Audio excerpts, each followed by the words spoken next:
Okay, let's go. Does anyone want to sit like here? Yeah, that's okay.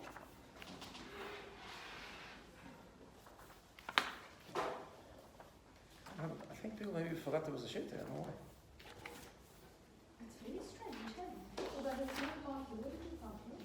Some other side of the road. Yeah. So maybe it's just a parking thing there. Okay.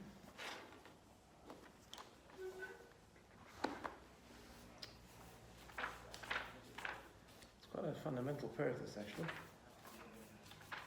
Let's see. Okay, prayer test about 15. In the Tanya it would be 40. Sorry? Yeah, 40. Yeah, page 40.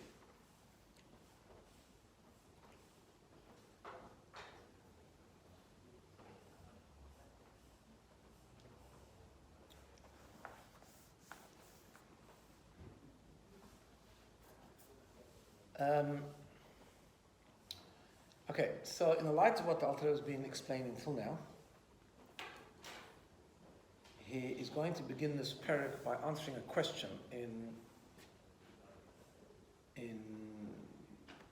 Tanakh, in Malachi actually, which the Gemara comments on, and it's kind of strange pasuk in a way.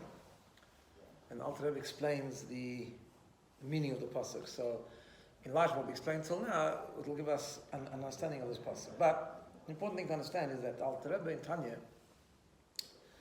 is not just a book of Dvar Torah. It's like good Dvar Torah serve a Friday night meal or something. Which every Dvar Torah is supposed to be a lesson, but Tanya particularly is a manual. It's a manual of Avodas Hashem, right? So he answers the question, and it's a very nice pshat, but you'll see as the lines continue on, that's really trying to bring out a very important point in Avodah. Okay. So I'll just explain to you the pasuk outside. So there's a pasuk that says, in Malachi, chapter 3, it says, V'shaftem u're'isem. I'm not sure the context there exactly, but the shafta normally means you'll return and you will see. Bein tzaddik l'rasha, you'll be able to distinguish between a tzaddik and a rasha. Bein oived elokim la'asher lo ya'avod, between one who serves God and one who doesn't serve God. What's the question in the pasuk? Who's he talking to? Well, okay. I mean, the pasuk starts off by distinguishing between a tzaddik and a rasha, right? Yeah. So then he says, and then between a servant of God and a non-servant of God. So then what's the double expression for? I mean, obviously we understand that a tzaddik is one who serves God. A rasha is one who doesn't serve God, or lacking in the service of God, right? So presumably the simple pshat of the pasuk is that it says you'll be able to tell the difference between a tzaddik and a rasha, which is the difference between a servant of God and not a servant of God. Which seems strange. Okay, so this is like this. Ubezeh yuvan, with this we'll understand. Mashakasa, what it's written, v'shaftem ereisem, you'll return and you'll see. Bein tzaddik l'rasha, the thing between a tzaddik and a rasha. Bein oived l'lekim sh'alo yavod, on the servant of God and one doesn't serve him. Sha'hefresh bein oived l'lekim l'tzaddik. Oh, so obviously the oived l'lekim, the servant of God, is different to a tzaddik. And what he's going to say, what he's going to explain, obviously, is that the servant of God that he talks about in the pasuk is a Benoni. But then the question is, what's the non-servant of God? We'll see that. It's a different type of Benoni, which we'll see in a second. But he says a very fascinating thing. He says, see, when it talks about the servant of God, it doesn't say Eved Hashem. It says Oived Hashem, one who is serving God. And he uses the term Oived, like Avodah. Now in Chassidus, Avodah means when you change something, when you have to break something in. There's a fascinating expression which is always brought in Chassidus when it talks about this idea of avodah, right? That it compares it to what the Gemara calls a tanner, someone who's doing tannery. Calls someone who's me'abed oiros, or ibud oiros, same word, ibud, avoida. Well, how do you tan something? You take a piece of skin from the animal that is very rough. What's that? You got to bend it, you got to soften it, you got to work with it.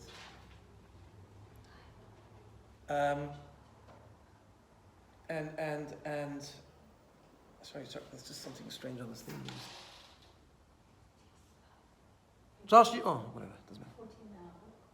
40 now. I'm not going to describe it. I know it's fine. Okay. So tenoring leather means you soften the leather, you break it in, like you got to put stuff there, you got to work hard to do it. You're right. That's term of It's therefore like this. It's like this. Sha'hefresh bein oved elakim letzadik. Difference between someone who's called an oved elakim, serving God, in the present tense, and a tzaddik is this: who sha'oved eloshen hoved. Oved, the word oved is present tense. He is working, and he's doing avodah, right? Who be'emtza ha'avodah, which means in the middle of the avodah, he's doing it still. Meaning, what's the avodah that he's in the middle of? Shia mulchama in Yetzer Hara. It's the mulchama with the Yetzer Hara. It's the war with the Yetzer Hara, right? These gaber olav to overpower the Yetzer Hara, the garsha, and to drive it out by irketana from the small city. The person shaloi slabish ba'ivra aguf, that the Yetzer Hara should be able to come into the limbs of the body. Shul be'emes avodah, it's a real avodah. The omel godel and effort lihi lochem ba'yitomit, to really fight it the whole time. The hainu ha-Benoni, and that's why it's a Benoni. Right? Now, when the first one of Tanya explained like this, there's a bit of an emphasis here. It's not just that he works hard, right? Because we'll see a tzaddik also works hard. Okay, let's just see one more line, and I'll explain what I'm going to say. Aval tzaddik, what's a tzaddik called? A tzaddik's not called an oved elokim. He's called Eved Hashem. He's a servant of God. He serves God. Eved Hashem means it's not doing the avodah. He is already an Eved Hashem. He's accomplished the avodah already, and what does he do now? He still works hard. But he works hard not to, that's the difference. In other words, B'Shem HaTorah, like it's a descriptive term. It's adjective, Yeah. The other one's a verb. Exactly. Shem Chacham, like you say, a person is a Chacham, is a wise person, which means a wise person. Oy Melech is a king. Means Shekvar Nasacha, he's not in the middle of becoming a king, he's already a king, or he's already a wise person. Oy Melech, right? Same thing with the tzaddik too. He already worked. In other words, v'gomar legamri, he already finished the avodas hamilchama, the service of the war. Imara with the bad until it's gone already. It's like he's like we said with David HaMelech, that he has a hollow space inside because the Yetzer Hara is gone. Right? Now that doesn't mean So normally we say avodah, we mean effort, but it doesn't mean the tzaddik doesn't put in effort. The tzaddik could put in superhuman effort. He work very hard. But he doesn't have to transfer. He doesn't have to change anything. That's the difference. He doesn't have to. There's no resistance. He's not fighting or something. It's not like a piece of leather. Yes, there is hard. He has to make it soft. That's a Benoni. That's a Benoni who is in the middle of that avodah. And for most Benonim, or even aspiring Benonim, that's lifelong service. That's a lifelong mission. Right? The tzaddik, of course, works very, very hard. Tzaddik's not lounging about on the beach, but right on the contrary. He works harder than the Benoni sometimes, or he works harder than the average person. He's serving Hashem constantly. But it's not avodah. It's not that he has to fight with something. Because that force that fights it, that force that resists it, has gone away already. Isn't it comes more natural to him? It's become like a natural thing, exactly. It becomes him. Becomes him, yeah. Yeah. So, like an example, let's say a child that is very, very close to his parents, right? And the parents need to move house, so the parents need something and they can't do it themselves, right? So he might put in a huge effort and work very hard for 6 weeks to move them or to do something for them, right? But it's not a voider. It's not that he has to fight. That's what he wants to do. He loves his parents. Is he working very hard? Yes. Is he tired? Yes. But that's not a voider. Voider means when you're fighting with a resisting force, and that's the Benoni. Does it always mean that, Rabbi? When? That word in Hebrew. Well, in Chassidus it always means that. Yeah, when it's used, talked about serving Hashem, it always means, like, I saw a story recently where I found it was a very big chassid. He saw a bocher, Yeshiva and Babich, I don't know if you saw him, that he was eating for indulgence. He wasn't eating for healthy, like just to keep himself healthy or strong to serve Hashem. He was eating extra. And especially in those times, they were applying Tanya literally. and on higher madrega than we do. So he said to him, "What's?" So the guy told him. The bracha says, "Oh, I'm not an ovid." The guy, "I'm not an ovid." You know, an ovid was like a description. Bracha, he said, "Daven long, he used to work hard and change those calls." He said, "I'm not an ovid." So he said, "You don't get to choose if you're an ovid or not. That's what you created to be an ovid. Everyone has to be an ovid. Everyone has to try to put in effort." Okay. Now it says introduces a very interesting concept, which we'll see why it explains the second part of the pasuk, but also explains a very fundamental concept. It says with the Benoni. Now, so therefore, in other words, going back to this pasuk, the pasuk said you'll see the difference between a tzaddik and a rasha, and then it starts talking about an oived elokim. That's not describing the tzaddik, that's describing a Benoni. The question is, what's the next phrase? Because it says you'll see the difference between a tzaddik and a rasha, and then between an oived elokim and someone who's not an oived elokim. So what does that mean? He says there's two types of Benonis. This is a very interesting concept. He says like this. In the Benoni there's also two levels. There's an oived elokim v'shelo yavodu. You can have a Benoni that's not considered an oived Hashem. Nevertheless, became a rasha. It's not a rasha. This is an interesting kind of person. Rare, but it's an interesting kind of person. Why? You can have a Benoni when his entire life he never did any averis. And he actually fulfilled all the mitzvahs that is possible to do. The Talmud Torah can never kulam, and including Talmud Torah. The pasuk Puma Megirse, he never actually stopped learning. He never wastes time. He's always learning whenever he can. Which means he's really clean, right? The problem is, we're actually not fighting a war. Why not? He's not fighting a war to be victorious through the light of Hashem, right? By normal Benoni, we say there's an amazing fight, and we said a few chapters ago it needs the light of Hashem to come help the Nefesh Elokis overpower the Nefesh Abamis, right? We said there were two judges, the Nefesh Elokis and the Nefesh Abamis, and then Hashem's the third one that comes and pushes on the Nefesh Elokis. In other words, which comes through the person reflecting and arousing love of Hashem and through davening and all that kind of stuff, right? He says, this person's not doing that. What's he not doing? He's not victorious because of the light of Hashem that's shining on the Nefesh Elokis in the brain that is ruling the heart, as we said before. Why is that not happening? Because this guy doesn't have a strong Yetzirah, naturally. Why? And he can explain why. He doesn't have a Yetzirah that's really fighting him so much, right? I don't know, there's a few people maybe like this, but most people it's not like this, right?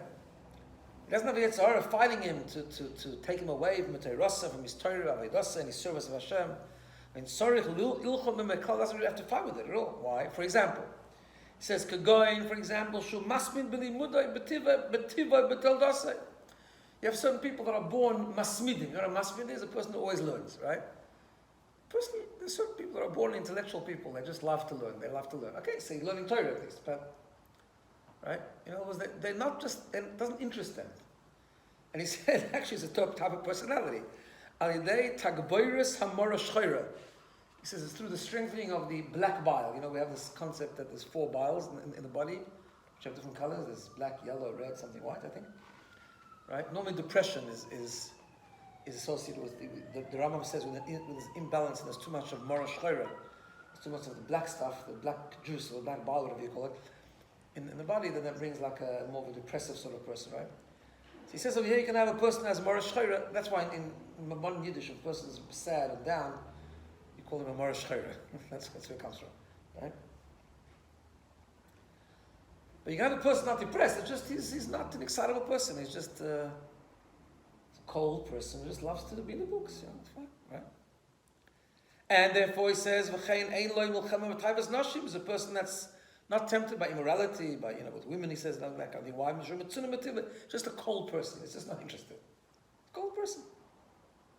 He doesn't.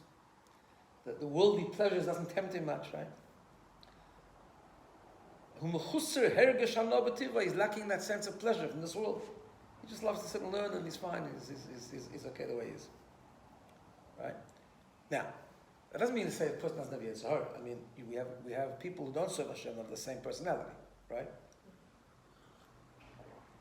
So he says, so what does that mean? He says like this. Therefore, v'lochein, this person who makes the choice that he's going to serve Hashem with that kind of personality, ein sorechli his boinein kol kach. He doesn't have to do so much reflection and davening.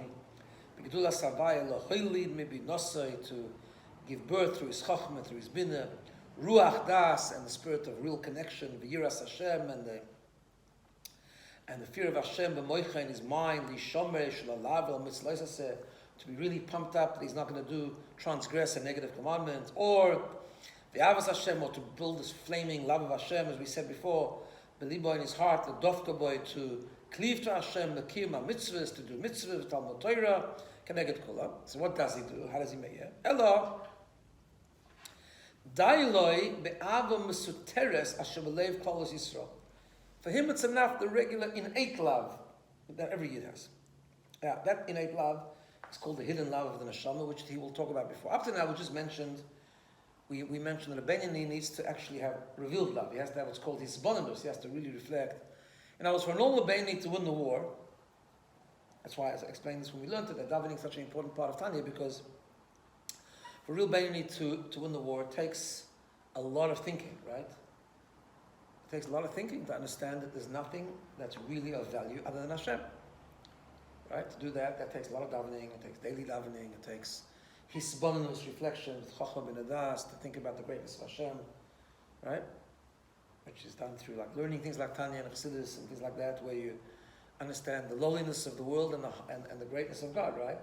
Where you start to realize that there's nothing much of value in anything other than connecting to Hashem, right? And that takes a lot of effort, and that's why the real Benoni also comes with the real davening. It comes with the real hisbonenus and learning and understanding and internalizing.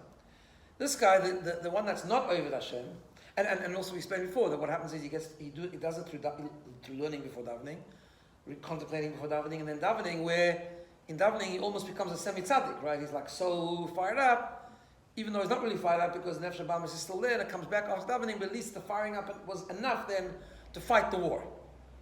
During the day to like fight the war, right? Okay. This one doesn't need that so much. He obviously needs to make a choice. Every person needs to make a choice. Everyone is born with the Yeshara, unless you're a tzaddik. The tzaddik comes later, or you're born a tzaddik. But we're not talking about a tzaddik. We're talking about someone who's a regular guy. Just is a bit cold, and it's not such a hard choice to him. He hasn't got such a hard war. So all he needs to do is to be aware of his innate love to Hashem and the basic idea of that we connect to Hashem and that innate love that every neshama has, which he talks about later, by the way. Later, when he talks about the Benonim who don't have the power to daven like a real Benoni, what are they going to do about it? They don't have that power to really give birth to a real love of Hashem within the heart. So he explains different strategies later on about, and one of them is tapping into the hidden love, and he gives us a way how to do that. But this guy, it's enough. This Ava Mister is enough. So he's not really called an Oved Elokim. He's doing everything right. He's basically a Benoni. He's made the choice, and that's his choice in life because he wants to serve Hashem rather than do anything else. But he's not really an Oved Hashem because he's not fighting a battle. And fighting the battle is a really important thing. Okay, let's see. Yeah. But again, Dailoi be'ava musateres, that's enough for him, the hidden love. Asher b'leiv klalos Yisrael, which is in the heart of all the Yidden.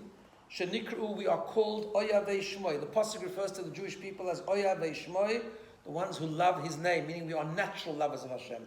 Not always so obvious, but we are natural lovers, right?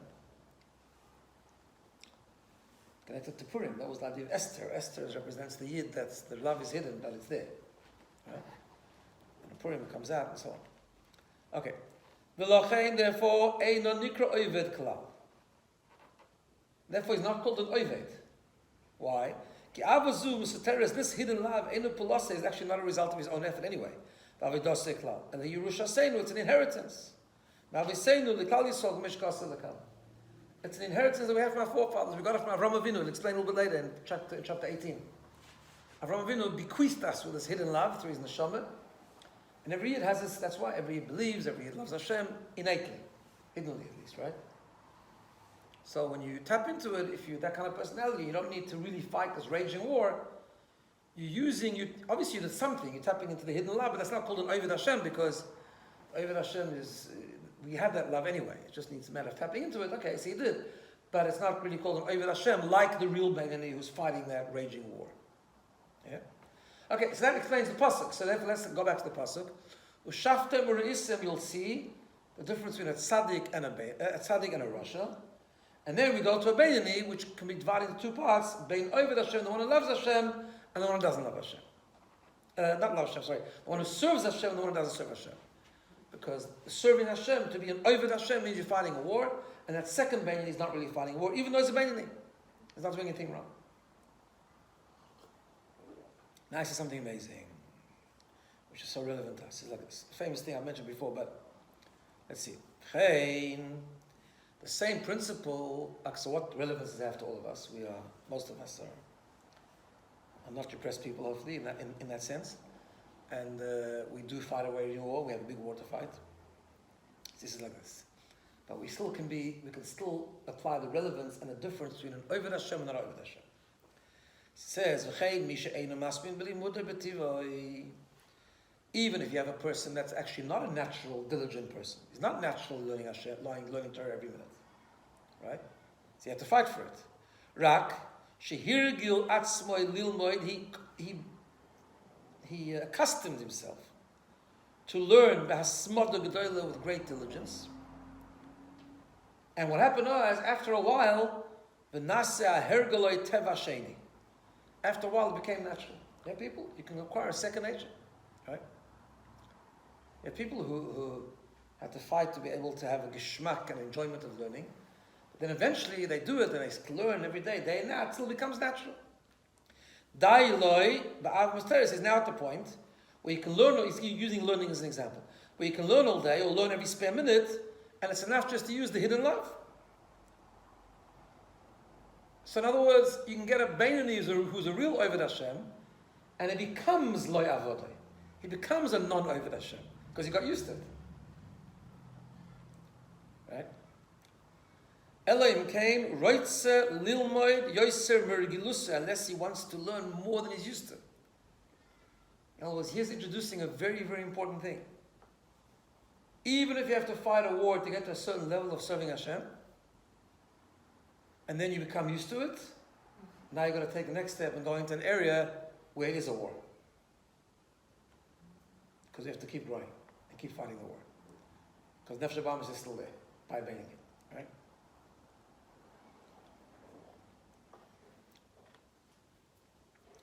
Once I had a story with, I've told you about this chassid who the Friedrich Rebbe said he was a Benoni of Tanya. Reb Nissen Nemnov. Nissen Nemnov was the Mashpia in France. He was davening hours every day. He was a Benoni. He was a Benoni of Tanya, the real Benoni, real deal. And he davened and he worked and one of his big things was Kabbalah's oil. Like you got to just do what needs to be done. You got to force yourself. He used to talk about that like the minimum. So one of his things is he learned the whole of Torah, but his main focus was learning Chassidus, right? So he knew the whole Tanya by heart, and it was a very, very big and complex series of Ma'amorim that the Rebbe Rashab said, called a famous thing called Samach Vav, which is 61 heavy essays, right? Like very, very, that's one of the deepest books of Chassidus. And he learned all 61 by heart, like everything. Right? So one time he was praying with Bachar, he was pushing him, you have to push yourself, you have to learn Torah Bal Peh, you have to learn by heart, you have to push him to work. So one Bachar decided to be a Chacham. He started to start up with him and he said, listen, you can't tell us that. You love this stuff. You love to learn Tanya by heart, you love to learn the song. He was like, I don't know if the Bachar was doing this consciously, but he was challenging him with this, right? He's saying, you know what, why don't you take something hard for you, like take a Masechta of Gemara, right? Which he learned Gemara, but that wasn't his focus, right? And try and learn that Bal Peh. Try to learn Psachim, try to learn Masechta Psachim by heart, like 100 pages, and learn that by heart. Nissen said, you're right. He took himself off and he did the whole thing Bal Peh, which was very hard for him, right? I don't believe that he was a lawyer avodah. I think he kept working on, but he took that thing on board. Interesting. Anyway, so now he brings the famous idea. He says, this concept we can understand. But the Gemara makes a comment. But the Gemara says, what's taka the difference between an Oyved Elokim and someone who's not an Oyved Elokim? Says the Gemara, famous Gemara. What's an Oyved Elokim? Excuse me, Pirka Meya Pamim Vechot. It's a person that learns, he reviews his learning 101 times. The lo yavode, I've mentioned this many times. The lo yavode, and the person doesn't serve Hashem, he only learns 100 times, right? What's the pshat? The pshat is, because Mishum Shibimeyim in those days, have a regilus, everything was learned by heart, because there was no svarim, it was real Torah Shabbat. So the custom was, the norm was, Lishna is called Perek Meir Pa'amim, to learn every chapter that you learned 100 times. Right?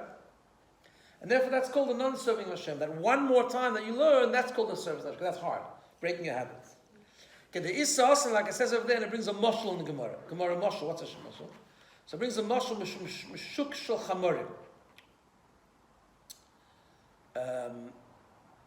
It's like I think it was a marketplace of donkeys that they used to rent out a donkey, like you rent a car, right?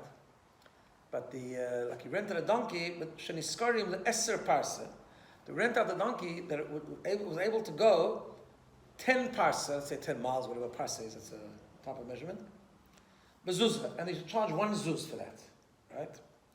So if you clocked in, you say, listen, I want to rent a donkey, I want to go for up to 10 parsa, 1 zuz. Or the achados parsa, but if you want to rent the donkey to go 11 parsa, 3 zuz, was 2 zuz, double the price of 1 extra parsa.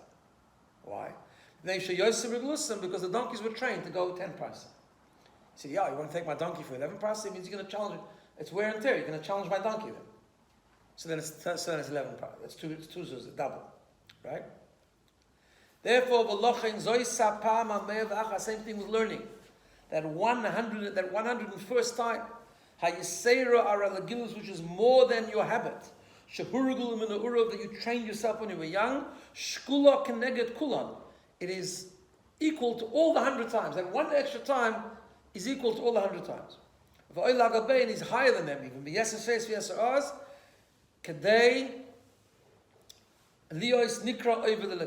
To become an over the lakim. That's what it's about. Now why is that?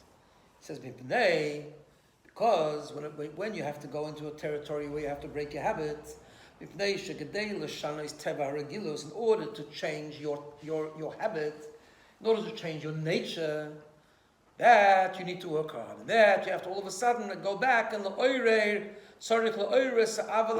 to go back and awaken the love of Hashem. You have to work hard to bring out the why is it worth doing that? Why do I need to do that? You have to motivate yourself all over again. In order to think about the greatness of Hashem in your brain, to really overpower that and to lead and to take control of your nature in your left ventricle, which is full of blood, that comes from the nefesh habam, is shem haklipa. Shem haklipa, which it comes from the klipa, and that's where the nature comes from. Nature comes from nefesh habamis, and the zuhi tam voida tam lebeini, and that's the complete avoid of the beini. Right? So this is the concept of overcoming nature. That's called the over the lakim. Because there you have to tap into your neshama properly. You have to bring out the avas Hashem. You have to, right? We see this in so many different ways, right? So first of all, the story of Tzemach Tzedek. It's the highlighting the greatness of the war. So the story of Tzemach Tzedek, someone came to Tzemach Tzedek and said, Tzemach Tzedek, I'm really having a big problem. I have a problem learning Torah. I don't enjoy learning. I don't enjoy it. So what should I do? He's asking for a bracha to you. That's what Tzemach Tzedek said to him.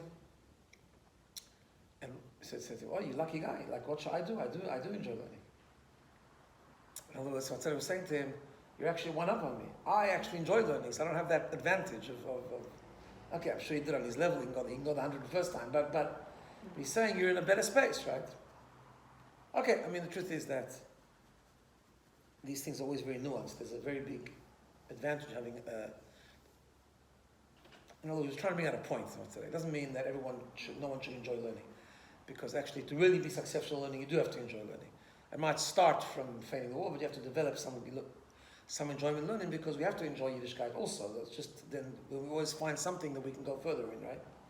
Because the same Tzemach Tzedek, actually, there's another story, an interesting story, that the Alter Rebbe once said to him, I want to give you a bracha in success in learning. That's what I said. It was a great goal. I mean, it was a massively big giant, both in the hidden part of Torah and in the revealed part of Torah.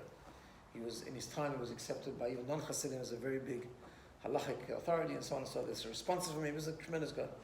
The Alter Rebbe once said to him, I want to give you a special bracha learning. And he said, no, I don't want to, because I want to achieve it with my own effort. Then he said later on that he regretted it. He regretted not taking the bracha. Why? Because he said, Torah is infinite. So however much the bracha would have been successful, there'd always been more to do, which would take effort. So I wouldn't lose the advantage of effort, right? Okay, so therefore, I'm sure when Tzemach Tzedek said, I do enjoy learning, he wasn't trying to say that I cannot achieve the idea of effort. Of course he could, right? But it does bring out this very, very strong point of the concept of effort. We have this, right, this idea of effort. You know, it's an amazing thing. Now sometimes we underestimate the value of one time pushing ourselves beyond ourselves. Even if you just do it once, right? Alter Rebbe says later in Tanya, one time. Each time we do it, it's an amazing thing. So there's a thing I just learned recently in Torah from Alter Rebbe. You know, every day in davening we talk about the angels, right? You realize that we talk about the things that the angels do to praise Hashem, and it's the same words that we use when there's a repetition of the Amidah, when we say Kedusha, right? We say Kadosh, Kadosh, Kadosh, right? Yeah? But it's the same words. The Malachim do it, we do it. So there's a whole thing in Kabbalah, how it all works, right? It works like this, that we need the Malachim need us. How does it work? They can't say Kedusha, we are told, until we say Kedusha. And our Kedusha is enhanced by their Kedusha, because their Kedusha is pure, it's holy, it's Malachim. Right? On the other hand, they can't really say Kedusha to Hashem, they can't really praise Hashem until we do. Why? Oh, because it says in the Alter Rebbe says in Torah, because they have to wait until there's an neshama that came down into a nefesh habamis, an animal soul, and has a struggle, and is disconnected, and doesn't want to serve Hashem. And that neshama, and that person pushes himself or herself to say Kedusha, that is infinitely greater than the Malachim's Kedusha. Malachim's Kedusha have a certain advantage of purity that we don't have. Okay, so then we, right? So that's why we need each other, kind of thing. That's an amazing thing. The Malachim should need our Kedusha. Why? Because they are pure naturally. They don't have the advantage of what we call iskafia, of pushing themselves, of breaking themselves. Right? I know we're early in this, but the whole agenda is driven by the battle within the person. There are challenges that come from Hashem from outside, though, aren't there? Both. So when we first start learning and there's a passion and we love it, but then we struggle to maintain that. Each day is a struggle. But is that entirely coming from within us? No, not always. So we have the struggle within us, and we have sometimes when Hashem gives us a nisayon, a test. We daven and Hashem shouldn't test us, but sometimes He does. And there's different types of tests. So there's tests that can be just by being in an environment, can be other people, can be. I mean, today we live in a time of great tests. We live in a time where the values of the world are completely upside down and distorted, and infiltrating and having a big impact on people. Even people who believe that there are people who are religious and keeping Torah mitzvahs, and then nevertheless we have to be very careful. The hashkafa, the perspectives and the values are really seeping in and making us think wrong, right? That's one type of test. And there can be other challenges the person has. It can be challenges from parnasa, from health. It can be all kinds of challenges. But we know, even though we daven that Hashem shouldn't test us, but we do know that when He does, the word nisayon can mean test, but the word nisayon also means to lift up. To overcome a test is an amazing thing. To overcome a test means that you are elevated to a whole new level. And is it the internal battle within us that opens up the opportunities for those? Is there some sort of connection? There must be. Yeah, it's just tests. I mean, Hashem decides how, Based on how we're raging our internal war. Yeah. In fact, sometimes the greater a person is, the more external tests they have. That's truth, but So you're saying it's a linear thing? not 100% like that. I mean, I don't know. Hashem sends tests when He wants to. We don't always understand the sequence and how it works. But there is something like that. Sometimes there's always Hashem, when a person has reached a certain level, Hashem wants him to achieve another level. He tests the person, he presents a person to test, maybe. Right? You see, this is the such an important concept, it's such important to understand this Tanya idea because it's completely counter common culture, this whole idea. Right? People don't like to do things that are hard for them nowadays, or they don't understand, or doesn't fit with them, all this kind of stuff, right? And we know that in Torah, no, that again, it's not to say that there's no value in enjoying something. On the contrary, there is. Because actually, Yiddishkeit, we need both, that's the truth. Why? Because that's why this parak is so important. In other words, we always have to fight a war because there's such value in the war. What's the value in the war? The idea of bittul. In other words, when we do something we don't want to do, that means that we're actually putting ourselves to a side. We're surrendering. And real surrender means when you do something you absolutely don't want to do. And that's hard. And that's boring. And that's difficult. And the more difficult it is, the bigger the surrender. And there's nothing like surrendering to Hashem. Right? On the other hand, there's tremendous value in enjoying something and really living it. Why? Because the downside of surrender is that you're not surrendering with the whole of you. You're surrendering, you're doing what you don't want to do, but the truth is you're not all there. Your brain isn't there, your heart isn't there. You've pushed your heart to a side, you've pushed your brain to a side, you said, no, I'm doing it anyways, like the heck with you, right? I'm doing it. But your brain isn't there. So that's why we do have to get to the point where what we've surrendered to do, we do it with joy. And the Rebbe always explains that joy also has two levels. First of all, we learn to surrender with joy, because just knowing that by me surrendering, I'm becoming much more connected to Hashem, in itself brings joy, right? And then eventually we become joyous about the thing. It actually becomes us, right? However, what the Alter Rebbe is cautioning here is that when that happens, then that becomes who you are. Now you're missing the surrender part. So now you're going to take the next step and navigate a territory when you don't like doing. You have to keep going higher. Find something that you don't want to do. Shift the goalposts of the war. Right? Yeah.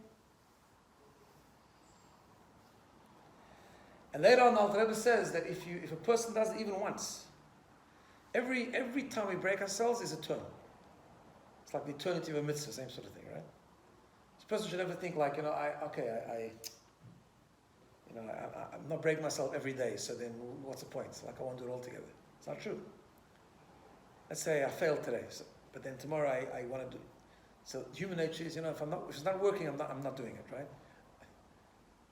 But that's not what Chassidus teaches us, because every time we break ourselves, every time we extend ourselves, every time we surrender, it's an amazing thing.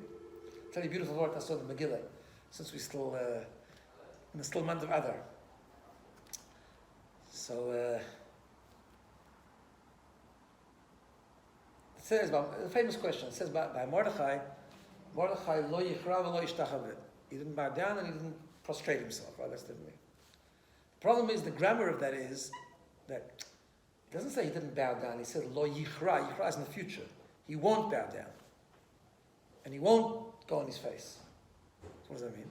So there's many different answers. So the Sfas Emes, one of the Ger Rebbe says, a lesson for a person. A person has to know that in the future, lo yichra. Even though today I did bow down, but lo yichra tomorrow. I'm not going to bow down tomorrow. Because I'm not going to let failure get in the way of future Avodas Hashem. Every day is a new day. And if I failed for the last 7 days, but today I managed to break myself, I managed to get out of bed, I managed to daven properly, whatever, right? It's not discounted. It's not discounted by the fact that the last 7 days I didn't do it. It's today's breaking is today's surrender is an amazing surrender, and it holds its own ground and it has its own eternity. Obviously, you have to try to do it every day, but I'm saying that each surrender is an amazing thing. Alter Rebbe says later, very, very strongly about it. He says, he talks about pushing away negative thoughts and pushing away toxic ideas, negative, unholy thoughts, things like that. He says you got to push them out of our psyche. And he says, the whole dechia. With every pushing away, every one time you push it away, it's an amazing thing. It's bring an amazing simcha, right?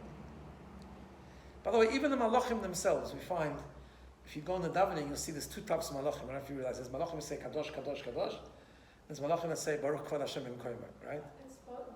I stumbled every time I read it, I understand. What do you mean? What? Well, I don't know what you mean.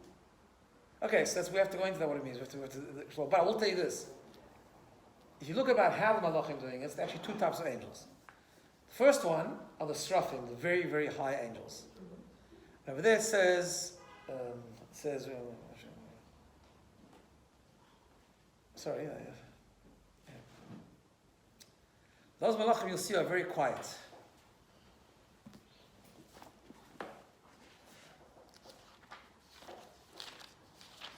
Yes, the first ones, they accept upon themselves the yoke of heavenly kingship with love and their grand permission to each other to sanctify their maker with joyous spirit, pure speech, sacred melody, unison, and all of this, like very calm and very beautiful, right? Okay, that's the first thing. And what do they say? They say, holy, holy, holy. They understand the holiness of Hashem. They get it. They understand it, right? Then you have the ofanim. The ofanim and the chayot HaKodesh, the different types of angels, they lower. And it says they do it b'ra'ash godel. They kind of all of a sudden make a lot of noise, right? And they rise towards the shrafim. Now they lower. They actually don't get it so much. They don't grasp the holiness of Hashem as much as the higher angels, right? And they say Baruch Kvod Hashem b'makom, blessed is the glory of Hashem from its place. And Kabbalah and Chassidus explains they actually reach higher than the shrafim. They actually go to the very source, the very origin of the essence of Hashem. What does that mean? Because they, within the world of Malachim even, they're the ones that have to make noise. What's noise? Noise represents a resistance. Right? Noise always resistance. For example, if you take a wick that's saturated with oil and you light it, it will make no noise whatsoever. It will just burn beautifully and peacefully. Right?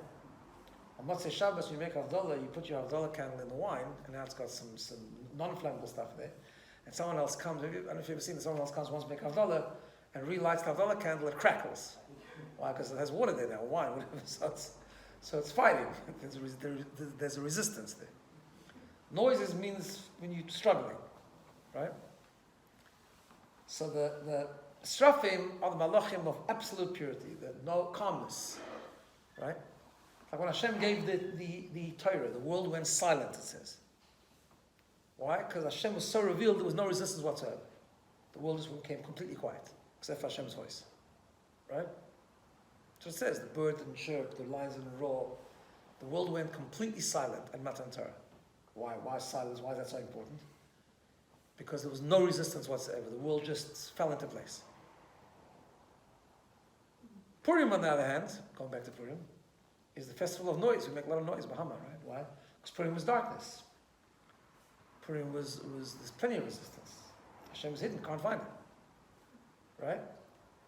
So therefore Purim is a noisy yontif. Because you have to struggle to serve Hashem. That's why it's the greatest yontif. That's why by Purim it's higher than Matan Torah. In other words, because that's what the Gemara says.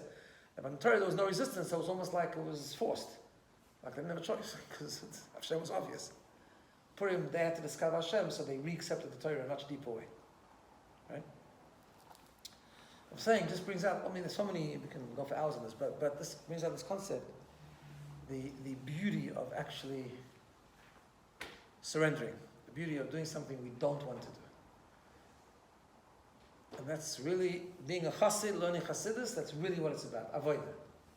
It's about always taking the next thing that we don't want, that's hard for us to do, and doing it. Trying to improve, not an easy thing, we don't always succeed, but... That's why we ever hated empathy so much. But that's related to this, right? Of course. Because growth is struggle. It's So the spirit, it's all both things. In other words, you just couldn't do all of this. But also apathy was terrible. In other words, complacency was the worst thing, because then you've reached 100 times in your little world. You've reached that 100 times, whatever your 100 is, and you're not doing the 101. So you're missing avodah. The whole thing is avodah Hashem. The 100 is good, and what you enjoy, it's good. But you always got to go to the 101. This was, by the way, this was like, by the Rebbe, this was like extreme. People would come to the Rebbe sometimes, and think they were getting a real pat in the back, like, Rebbe, last Sunday we had an event, and I put on a tefillin with 100 people, and it's amazing. Rebbe said, that's great. Next Sunday, 110 people, 200 people. No room to, But it's also appreciating, see something, like, it doesn't mean, I think people make this mistake, I think it's like harsh, and it's like, it means you're going to be, no, there's a simcha in doing this. There's a simcha in knowing that when I break myself, I'm coming close to Hashem. It's an amazing thing. It's like I'm experiencing bittul. It's hard. It's also said for you. Like in those letters, it's like you can feel that he was saying it to help the person. Yeah, it was very different. It was about that your neshama is infinite. Yeah. You can take the next step. Yeah, very different. Okay.